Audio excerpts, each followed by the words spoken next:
नमस्कार. संघर्ष वृत्तवाहिनीमध्ये आपलं स्वागत. घेऊया ठाणे आणि आसपासच्या परिसरामधील घडणाऱ्या महत्त्वाच्या घडामोडींचा आढावा. बसस्थानक कर्मचाऱ्यांना आवश्यक सर्व सोयी सुविधा देण्याबरोबरच पगार करणे आणि अतिक्रमण मुक्त करून प्रवाशांना परिपूर्ण सेवा देण्याबाबत माननीय परिवहन मंत्री आमदार प्रताप सरनाईक यांनी अधिकाऱ्यांना निर्देश दिले. नुकतेच राज्याच्या मंत्रिमंडळाचे खाते वाटप करण्यात आलं. राज्याच्या परिवहन मंत्रीपदाची जबाबदारी प्रताप सरनाईक यांना देण्यात आली. त्यानंतर लगेच दुसऱ्या दिवशी रविवारी सकाळी प्रताप सरनाईक यांनी कोकण येथील बसस्थानकाचा आढावा घेतला. तत्कालीन मुख्यमंत्री व राज्याचे उपमुख्यमंत्री एकनाथ शिंदे यांनी 15 फेब्रुवारी 2024 रोजी कोकण बस आगारातील इलेक्ट्रिक बस सेवा उद्घाटन प्रसंगी परिवहन सेवा बस आगार आणि कर्मचाऱ्यांना मिळणाऱ्या सुविधा सुधारण्याबाबतच्या सूचना दिल्या होत्या. या सूचनांची अंमलबजावणी प्रत्यक्षात झाली की नाही पाहण्याकरिता परिवहन मंत्री प्रताप सरनाईक यांनी कोकण बस आगाराला भेट देऊन तेथील सेवा व्यवस्थापन आणि कर्मचाऱ्यांच्या सुविधांबाबतचा आढावा घेतला. प्रवाशांसाठी अधिक चांगल्या सोयीसुविधा पुरवण्यासाठी तसेच कर्मचाऱ्यांना कामाचे सुसज्ज वातावरण देण्यासाठी संबंधित अधिकाऱ्यांना तातडीच्या सूचना दिल्या. बस आगारामध्ये स्वच्छतागृह, प्रतीक्षालय आणि पिण्याच्या पाण्याच्या सुविधा उभारण्याचे निर्देश दिले. तसेच तेथील नागरिकांशी संवाद साधत त्यांच्या समस्या जाणून घेतल्या. तसेच त्या सोडवण्याबाबत संबंधित अधिकाऱ्यांना निर्देश देखील दिले.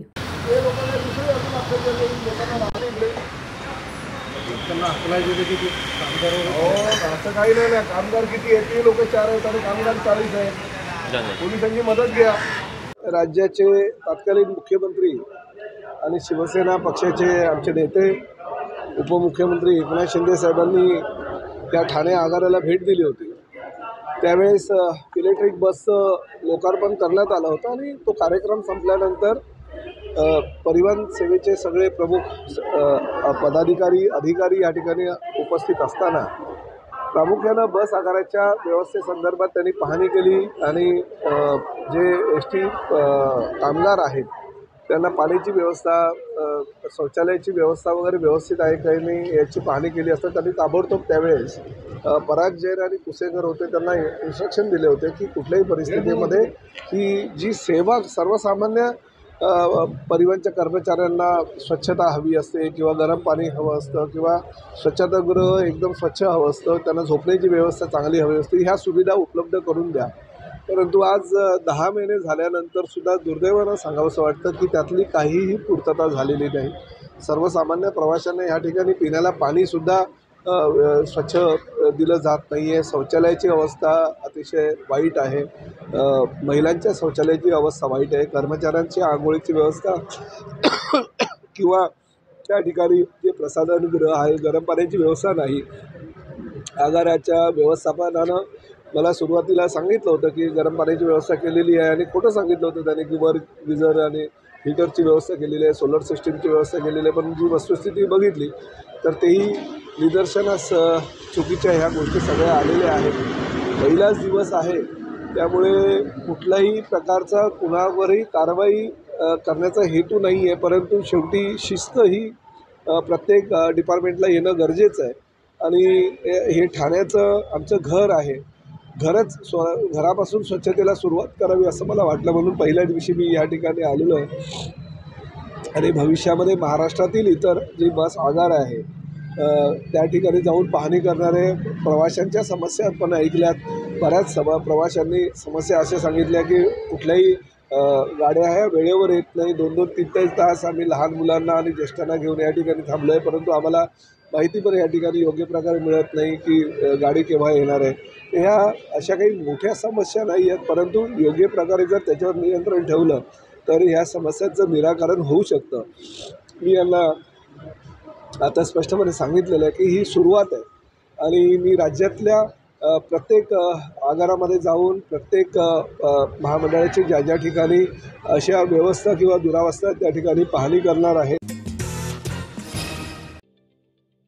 ठाणे महानगरपालिकेचे मालमत्ता कर म्हणजेच प्रॉपर्टी टॅक्स भरण्याचे आवाहन. सन 2022-23 या आर्थिक वर्षाचे मालमत्ता कराचे म्हणजेच प्रॉपर्टी टॅक्सचे बिल ठाणेकर करदात्यांना महापालिकेमार्फत आर्थिक वर्षाच्या सुरुवातीस म्हणजेच माहे एप्रिल 2022 मध्ये देण्यात आलेले आहे. तथापि अद्यापही काही करदात्यांनी मालमत्ता कर महापालिकेकडे जमा केलेला नाही. सध्या आर्थिक वर्षाचा अंतिम टप्पा सुरू झाला आहे. मालमत्ता कर वसुलीसाठी महापालिकेतर्फे कडक कारवाई हाती घेण्यात आली आहे. या अंतर्गत जंगम मालमत्ता, टीव्ही, फ्रीज, वाहन व इतर जप्त करणे तसेच स्थावर मालमत्ता वॉरंट बजावून जप्त करण्यात येत असून मालमत्तेचा जाहीर विक्रीद्वारे लिलाव करून कराची रक्कम वसूल करण्यात येत आहे. मालमत्तेस पाणी पुरवठा करण्यात येणारे नळ संयोजन खंडित करण्यात येत आहेत. त्याचप्रमाणे थकीत मालमत्ता करावर 2% व्याज आकारले जात असल्याने भरावयाची रक्कम वाढत आहे. आपला मालमत्ता कर propertytax.thanecity.gov.in या लिंकद्वारे तसंच गुगल पे, फोन पे, पेटीएम याद्वारे ऑनलाईन पद्धतीने करण्याची सुविधा उपलब्ध करून दिली आहे. शनिवार, रविवार व सार्वजनिक सुट्टीच्या दिवशी नागरिकांना मालमत्ता कर भरणे सोयीचे व्हावे याकरता महापालिकेचे मालमत्ता कर संलग्न कार्यालय या दिवशी कार्यान्वित ठेवण्यात आलेले आहे. तरी मालमत्ता कर वसुलीची अप्रिय कारवाई टाळण्याच्या दृष्टिकोनातून मालमत्ता कर भरून महापालिकेस सहकार्य करावे. धन्यवाद. पारंपरिक वेशभूषा, पायांना आपसूक ठेका धरायला लावणारे लोकसंगीत आणि कोळी पद्धतीने बनवलेल्या जेवणाची साथ यामुळे चेंदणी कोळीवाडा सांस्कृतिक कला मंच आयोजित कोळी महोत्सव मोठ्या उत्साहात पार पडला. त्यात ख्यातनाम लोकगीते गायक नंदेश उमप यांनी केवळ उपस्थित न राहता आपली गायकी पेश केल्याने कार्यक्रमाची रंगत आणखीन वाढली. चेंदणी कोळीवाड्यातील विठ्ठल मंदिरापासून सुरू झालेली शोभायात्रा चेंदणी बंदरावरती दाखल झाल्यावरती आनंद भारती समाजाचे माजी अध्यक्ष सुभाष मोरेकर, सुभाष देवराम कोळी, कमल सुभाष कोळी, दिनकर यशवंत कोळी, प्रमिला यशवंत कोळी या दाम्पत्याच्या हस्ते दीप प्रज्वलन करून कोळी महोत्सवाची सुरुवात करण्यात आली. त्यानंतर स्थानिक गायक आणि लहान मोठ्या कलाकारांनी आपल्या नृत्यांनी उपस्थितांना मंत्रमुग्ध केले. या कोळी महोत्सवाचे औचित्य साधून विविध क्षेत्रात भरीव कामगिरी करणाऱ्यांना यावेळी सन्मानित करण्यात आलं. त्यामध्ये वयाच्या 70 नंतर सूक्ष्म जीवनशास्त्र विषयात डॉक्टरेट मिळवलेले डॉक्टर दिलीप नाखवा, नोटरी पदावरती नियुक्त झालेल्या ॲडव्होकेट अनुराधा टिल्लू, LLMची पदवीधर कृपाली कोळी, राष्ट्रीय मत्स्य व्यवसाय विकास मंडळाच्या अध्यक्षा विभिता कोळी, निवेदक नवी मुंबई महानगरपालिकेचे जनसंपर्क अधिकारी महेंद्र कोंडे, मलेशियातील ट्रॅथलॉन स्पर्धेत आर्यनमॅन ठरलेले मिनेश आणि गुंजन कोळी दाम्पत्य, वीरेंद्र पाटील, राष्ट्रीय खो खोपटू शिवम तांडेल, हर्षित कोळी यांचा समावेश होता. कोळी महोत्सवाचे औचित्य साधून घेण्यात आलेल्या कोळी पदार्थाच्या पाककला स्पर्धेमध्ये यतीन कोळी, सोनाली कोळी आणि नीता कोळी इत्यादी अनुक्रमे पहिल्या, दुसऱ्या आणि तिसऱ्या क्रमांकाचा मान पटकावला आहे. सर्वप्रथम आल्याचं स्वागत करतो. हे चंद्रपूर सांस्कृतिक कला मंच 19वे वर्ष आहे. मी बघताच आहे कसा म्हणजे लोकांचा प्रतिसाद आहे, मी काय सांगायची गरजच नाही. 19वे वर्ष आहे. 2002 साली म्हणजे वडील स्वर्गीय सुभाष बाळकृष्ण कोळी यांनी हा गावकीचा उत्सव सुरू केला. आम्ही आणि माझी मिसेस आणि सर्व कलाकार हे मात्र निमित्त मात्र आहोत. हे सर्व कलाकार गावकरी येतात आहे म्हणून हा कार्यक्रम होत आहे. कारण ते कलाकारच नाही आले तर मी काहीच करू शकत नाही. मी जे आहे ना ही माझी पॉवर आहे. म्हणजे ह्या लोकांमुळेच हा कार्यक्रम होत आहे. आता मी बघायला एक लहान मोठे सगळे कलाकार आहेत ते भागच घेतात याच्यात. कोणी स्टॉल मांडले, कोणी गातात आहे, अन्य आंतरराष्ट्रीय कलाकार आहेत, अभिन नाफा आहे, नागेश कोळी आहेत, सचिन नाफा आहेत, असे बरेचसे कलाकार आंतरराष्ट्रीय दर्जाचे ते आपले लोकल कलाकार आहेत. सगळ्यांना एक व्यासपीठ मिळावं आणि आपला समाज एकत्र यावा कुठेतरी. कोळी समाजाची संस्कृती परंपरा टिकून राहावी म्हणून हा आमचा छोटासा प्रयत्न आहे. सर्व कलाकारांच्या माध्यमातून आपण साधत असतो. पत्रकार आहेत, विद्यार्थी पत्रकार आणि न्यूज चॅनल आहेत, ते प्रसिद्ध देत असतात जेणेकरून तो आज कोळी समाजाचं म्हणजे असं बोलत नाही का तो हे नाश होत चालला आहे. परंतु कोणासाठी आमचा एक प्रामाणिक प्रयत्न आहे. 19वे वर्ष आहे. पुढच्या वर्षी आमचं 20वे वर्ष आहे. माझा असा मानस आहे पुढच्या वर्षी 20वे वर्षी 2 दिवस घेण्याचा माझा प्रयत्न असेल. कारण मर्यादा एवढा आहे का ना असतं टाईम कमी पडतो. आम्ही सर्वसामान्य लोक असल्यामुळे वेळेत संपवायला लागतो. आमच्या मागे राजकीय माध्यम आहे. परंतु 2 दिवस घेतल्याने जास्तीत जास्त लोकांना कला सादर करता येईल आणि कोणाचं राहणार नाही काय. पण मागच्या वर्षी पण बघा तुम्ही पाऊस आला बराच. पावसात कोळी उत्सव करणार हा पहिला आमचा उत्सव कोळीवाडा आहे. आणि चार मुख्यमंत्र्यांनी पण त्या कार्यक्रमाला हजेरी लावली आणि आमचा कार्यक्रम म्हणजे एक शाबासकी दिली त्यांनी येऊन आमच्या कार्यक्रमात असं सर्वांना सांगितलं. नकार ऐकण्याची सवय नसल्याने तरुणाईमध्ये आत्महत्येचं प्रमाण वाढीस लागलं आहे. तेव्हा कितीही संकटे आली तरी खचू नका असा संदेश जीनियस जेम डॉक्टर GM या कार्यचरित्रामधून तरुणाईला दिला आहे, असं प्रतिपादन ख्यातनाम व्याख्याते आणि प्रवचनकार डॉक्टर सच्चिदानंद शेवडे यांनी केलं. प्रगतिशील उद्योगपती व सूक्ष्मजीवशास्त्रज्ञ डॉक्टर गंगाधर मोतीराम वारके अर्थातच डॉक्टर GM यांचं कार्यचरित्र जीनियम जेम डॉक्टर GM या पुस्तकाचे प्रकाशन रविवारी ठाण्यातील EBS हॉटेलच्या सभागृहात पार पडले. लेखिका अनुराधा परब लिखित आणि रोहन प्रकाशन प्रकाशित या पुस्तकाचे संपादन विनायक परब यांनी केलं. डॉक्टर सच्चिदानंद शेवडे यांच्या अध्यक्षतेखाली पार पडलेल्या या कार्यक्रमास पद्मभूषण डॉक्टर ज्येष्ठराज जोशी, पद्मश्री सुधारक ओलवे, दीपस्तंभाचे Yajuvendra Mahajan, doctor Ujjwala Dalvi, doctor Girish Mahajan, doctor Arvind Deshmukh, doctor Suhas Warke, Rohan Champanerkar, doctor Vishal Warke, doctor Rahul Warke यांसह विविध क्षेत्रातील मान्यवर येथे उपस्थित होते.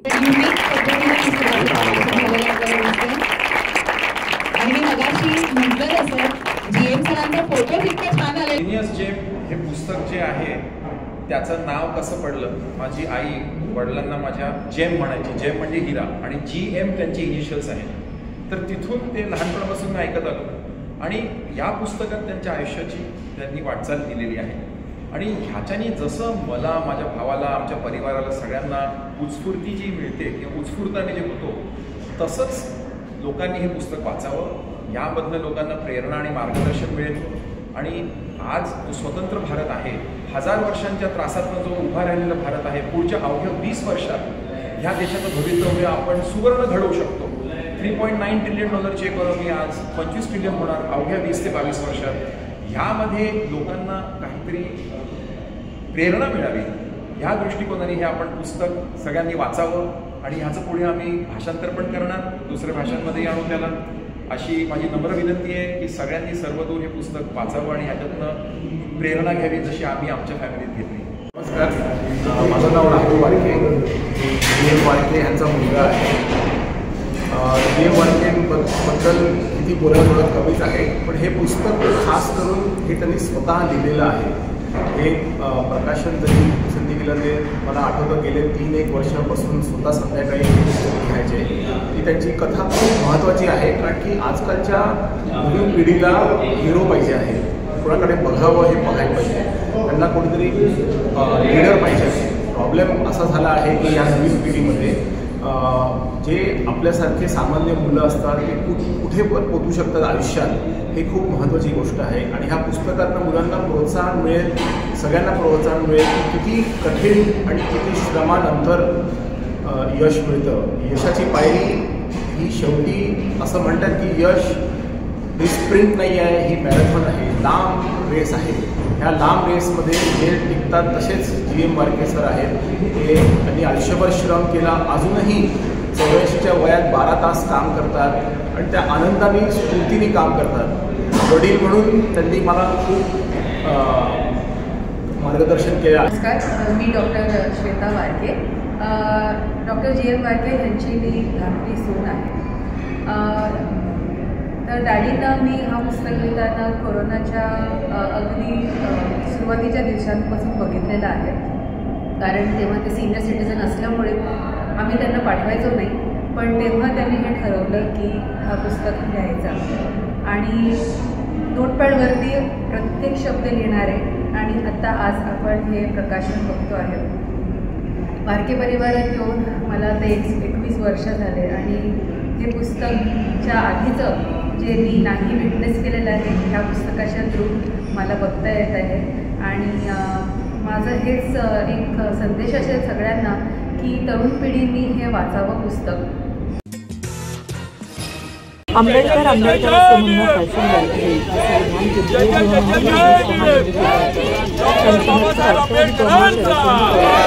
डॉक्टर बाबासाहेब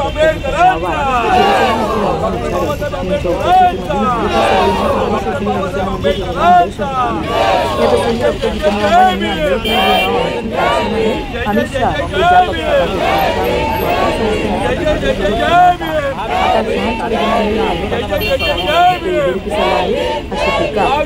त्यांनी केली.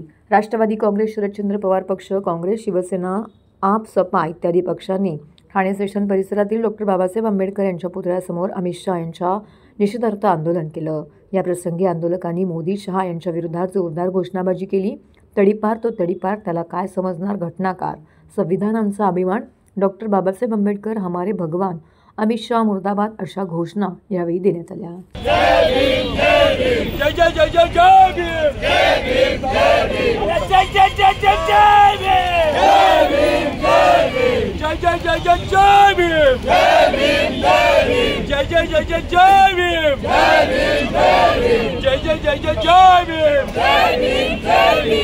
त्यांच्या मनात पक्क काय आहे हे अमित शहांच्या बोलण्यावरून स्पष्ट झालं.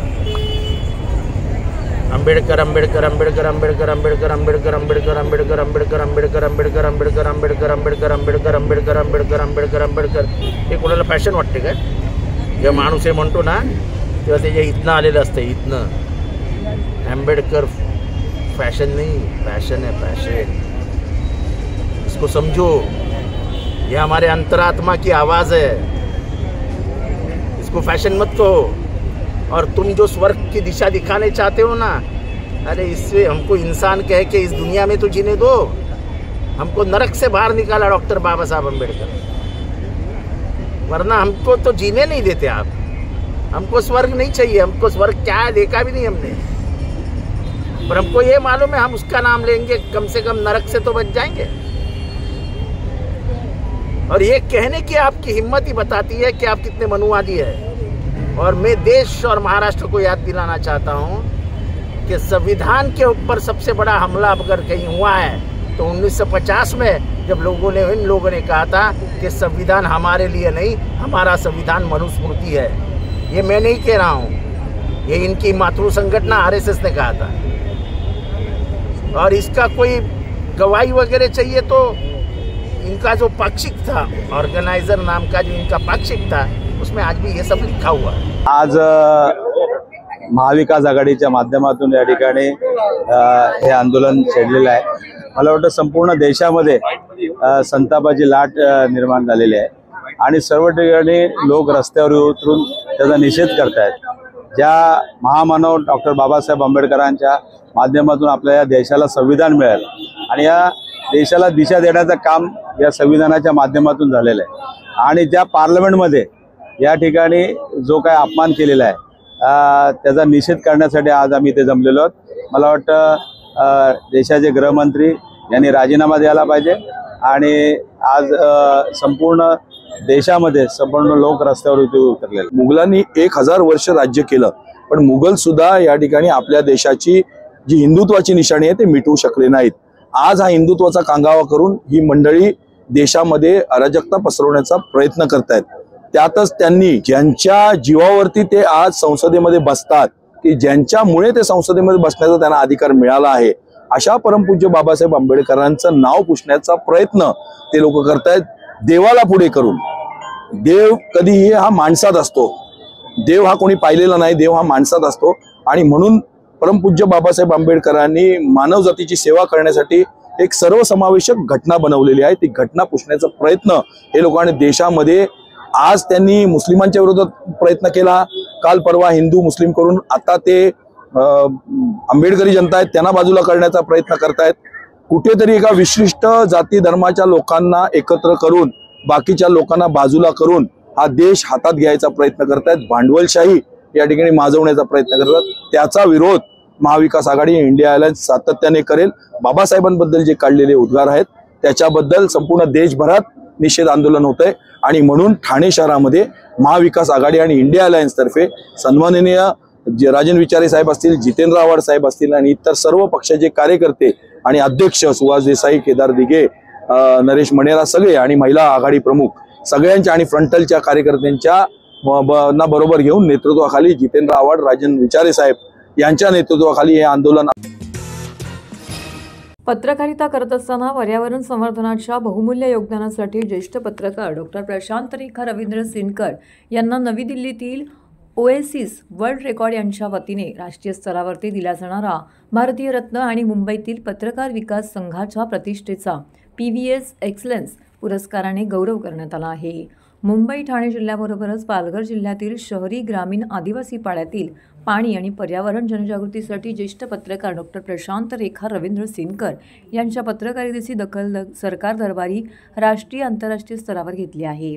त्यामुळे दिल्लीतील ओएसिस वर्ल्ड रेकॉर्डने देखील प्रतिष्ठेच्या राष्ट्रीय स्तरावरती दिला जाणारा भारतीय रत्न या पुरस्काराने त्यांना सन्मानित केलं असल्याची माहिती ओएसिस वर्ल्ड रेकॉर्डच्या अध्यक्ष डॉक्टर सुषमा यांनी दिली आहे. मुंबई पत्रकार विकास संघाच्या 16व्या वर्धापन दिन कार्यक्रमात राज्यातील पत्रकारांचा गुणगौरव करण्यात आला.